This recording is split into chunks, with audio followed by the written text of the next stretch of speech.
Good morning, algebra classes. We're going to take a few minutes here to take a look at our 9.8 samples in preparation for our quiz 9.8, which will be the last lesson in this chapter. We're going to wrap up our study of quadratics. So for this lesson, the question is the relationship represented in each table of values linear, quadratic, or exponential?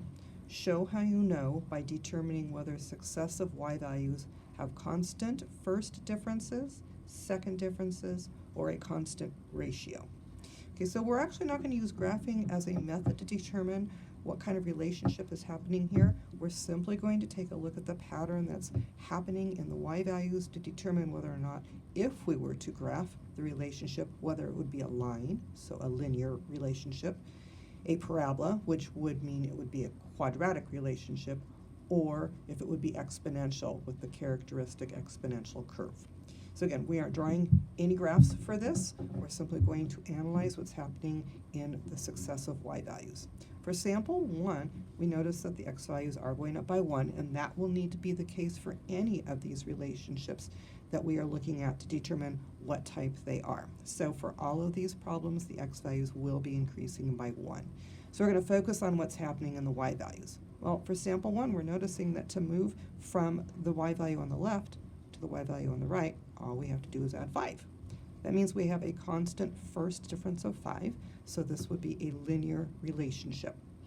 So remember, the word difference comes from the idea of, instead of moving left to right, instead going the other direction, taking the number on the right, in this case 2, subtracting the number on the left, minus -3, and that'll give us the constant difference. So we can actually look at it either way, going forward or backwards, to determine what's happening in between those y values. Sample 2. So in sample 2, when we take a look at what is happening in between these y values, we're going to notice that we do not have constant first differences. These numbers are all different. 4 plus -1 is 3, 3 plus 1 is 4, 4 plus 3 is 7, 7 plus 5 is 12.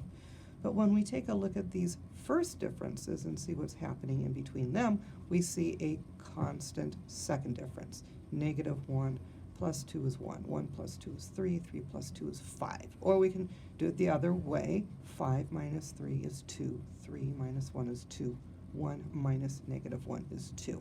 So that gives us constant second differences of 2. Anytime we have constant second differences in our successive y values, when our x coordinates are increasing by 1, that would mean we have a quadratic relationship. If we were to graph sample 2, it would be a parabola. And same thing on sample 1. If we were to graph it, we'd end up with a line, so we would know it's linear. All right, sample 3, our last one. We notice again the x values are increasing by 1, so we're looking to see what is happening in the y values.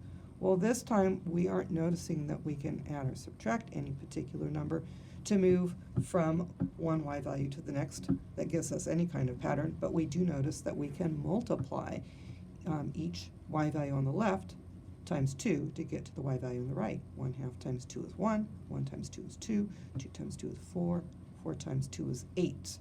The other way again to look at it is to take the y value on the right and divide it by the y value on the left.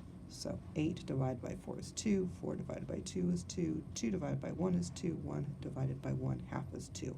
So we have a constant ratio of 2. That means that this relationship is exponential. So if we were to graph it, we would end up with that characteristic exponential curve where it creeps up very slowly as we move left to right. At first it creeps up very slowly, and then it would all of a sudden zoom up very quickly as we move further to the right. Okay, so please make sure that these samples are in your notes, and then move on to the quiz for this lesson, and we'll see you next time.